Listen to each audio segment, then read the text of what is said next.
Well, there's news. There's Thunder news out there. Reporting with Brian Windhorst and Tim Bontemps from ESPN that the Thunder and the Suns have talked about a Chris Paul trade. So thought I'd pop on here and let's see if we can work something in the trade machine. I think there's a fairly simple trade to be made here.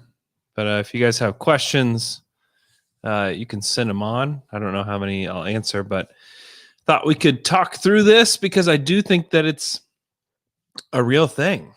I think it's a real thing that could happen. I think that it makes sense. Phoenix is close enough to Los Angeles, which is where Chris Paul is with his family, that it's just like a quick little plane ride home. So let's talk through what could be the construct of a trade for Phoenix and OKC. Obviously, Chris Paul and his $41.3 million to the Suns. I think it's got to be Ricky, which Ricky is just tremendous. He is just a delight. And I would be excited to have him here. I think he's a delightful man. And then you have to talk through, okay, Kelly Oubre. He has 1 year left, $14.3 million. Nice player, 24 years old, 18 points per game, 6 boards, 1.5 assists. He was pretty good this year. But man, I don't know if that's who I want. Dario Saric, who I think actually was pretty good for them in the bubble, who I would guess that they'd like to keep. So my guess is it would be Kelly Oubre coming back to OKC. And you're talking money-wise, I think that gets you there. Then this is not enough to me. Like, this is not it.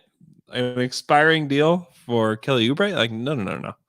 Like, this isn't it. This isn't the deal. Both those guys, well, by the way, flippable. Ricky Rubio, flippable to a team that needs him.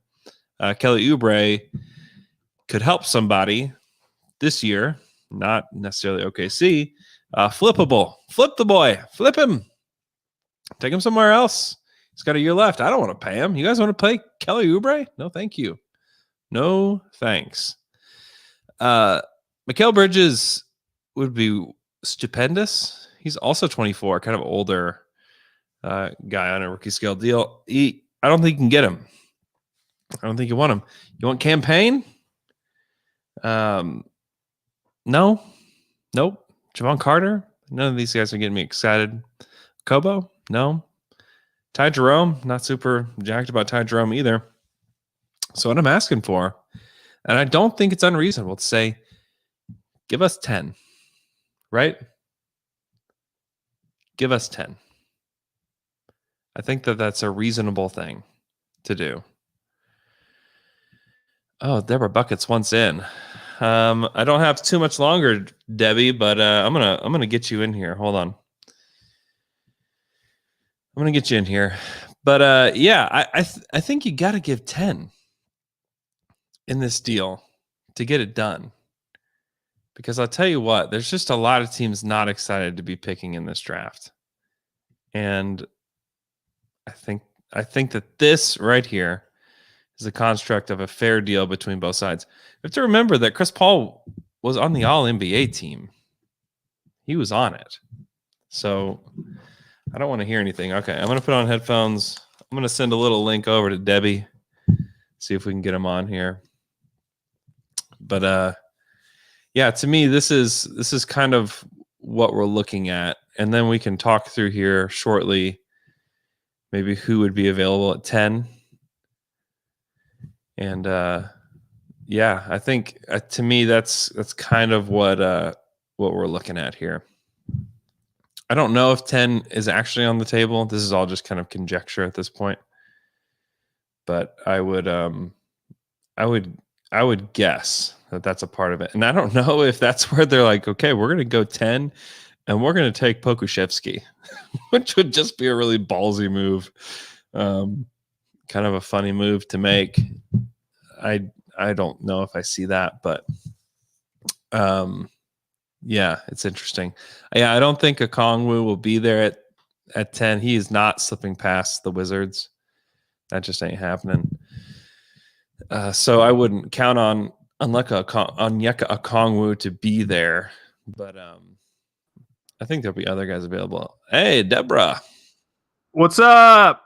What's up? Oh, hold on. Wrong headphones. Hey, what's up, everyone? What's up, Periscope? Oh, yeah, okay, I can hear you now. So, what are your thoughts on this? I love it. On this, it's a great trade. Don't even know what's in it. I love it. I think it's great. It gets Chris Paul back to close to his home. Closer. It's a short drive. I've driven it. Yeah, it's pretty. It's a pretty drive. He'll love that drive. And the Suns, I just tweeted this, absolutely the type of team who would throw in an extra asset that they probably didn't really need to throw in. Evidence for this. Last year, they just gave up on known loser TJ Warren. Evidence. Yeah, true. They gave up DeAnthony Melton to get rid of Josh Jackson. Like, just throwing away like valuable young players. They threw in a pick with TJ Warren, didn't they? There's no way. I won't say there's no way, but I would say I'd be surprised if the deal is just Rubio and Oubre for Chris Paul. No. There's going to be something else. I think they'll give 10. 10? That'd be a steal of a deal. I think they'd do it. A steal of a deal. And now, because you know what they're trying to do, Andrew. I don't. What are they trying to do? Now they have some ammo to move up for your boy LaMelo. What would be the ammo? Oubre and 10 for? Well, no. I mean, like, obviously in that scenario they were going to have to give up a future pick at some point, and probably multiple picks. But now, what if they only had to give up number 10 and a future first to get up to the number 1 or number 2, whatever it was? I don't know. It becomes a little bit more feasible. Yeah, the problem is to get 1 or 2, you have to give them a player, right? You have to give Minnesota a player. You have to give both those teams want to win today, so you have to give them a player, right? That's the tough thing. We have players. Yeah. Like, is 10 and Schroeder enough to get the first pick? No, okay. I said you have to throw in one of the firsts. Yeah, but what do they want with Minnesota's already, I guess Minnesota will want a first, but they want to win now.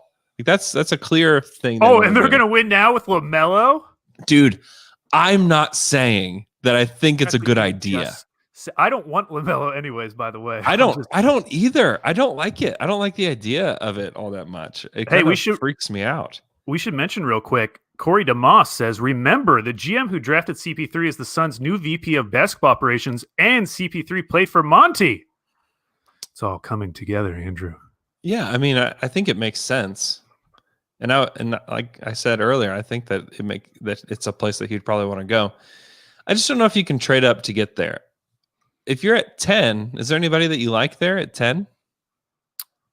Take Poku, man. Who cares? At 10? Yeah. I'd be a little scared. You got to get him. Dude, they want him. They promised him. You can't go back on you can't go back on a promise, Andrew. Poku, we promise you. We promise. Poku. If Okoro is there at 10, you got to take him. Get out of here. You've got to. Can you play Okoro and Dort together? Man, Okoro is a freaking monster. That dude's going to be good. He's going to be very good. He can defend several positions. He's actually like an offensive player too. He can score, and he just wins. The dude just wins everywhere he goes. Sounds like Michael Kidd Gilchrist. No. That's how people talked about MKG. He's a winner. He's going to put in the time. Don't worry that he doesn't have a shot. He's a hard worker. He'll figure it out. His shot doesn't look like that. I'm a big Okoro fan. I'm a believer. Patrick Williams. If Patrick Williams is there, I hate the idea that he was the sixth man on his team. Yeah, it's a little Marvin Williams-y. Yeah, why What's the deal? This guy's going to be a top 10 pick, and he couldn't even start on his college basketball team. He probably won't last. He may go 7. Patrick Williams may go 7. What about Killian Hayes? You Killian Hayes, man? Somebody said so was Russ. Yeah, that was UCLA. This is Florida State. I would say Florida State. Not the same. Florida State's like a really good program. They're fine. They're not Kentucky. They're not UCLA. RJ Hampton, no. But you're in on Poku. Yeah, I forget why. I just read something about him that got me excited about him. He's just real skinny. I'd be excited about him too, but he's skinny. Okay, Andrew, okay. The report just came out. Okay. Do you have to leave like right now? I have to go pretty soon because I got to watch This Is Us with my wife. That's the reason? Yeah. Well, you better start crying now, bud. Better start crying now. Okay. I'm going to get the tears ready. I'm going to read this. Talks have been ongoing and continue to gather traction, but there's no deal imminent.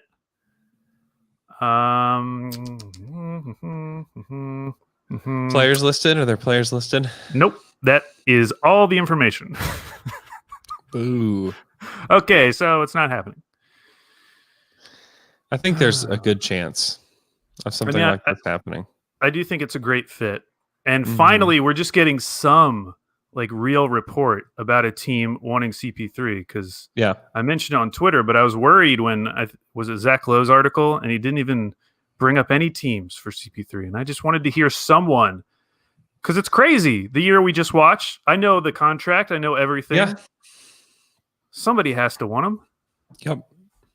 I think they want him. I think there's multiple teams that want him.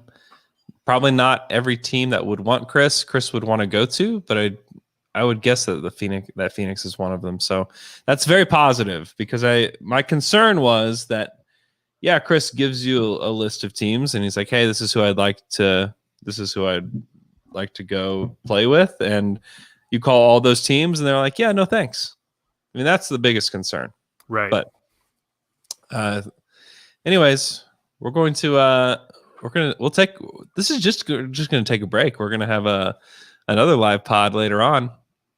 Yeah, Deborah Buckets. So get ready for the next edition of the Deborah Buckets Trivia Hour. That'll happen maybe like an hour and a half. Yeah, that sounds good. Okay. All right. Well, we'll talk then. Hope you guys tune in for that and look out because things are happening.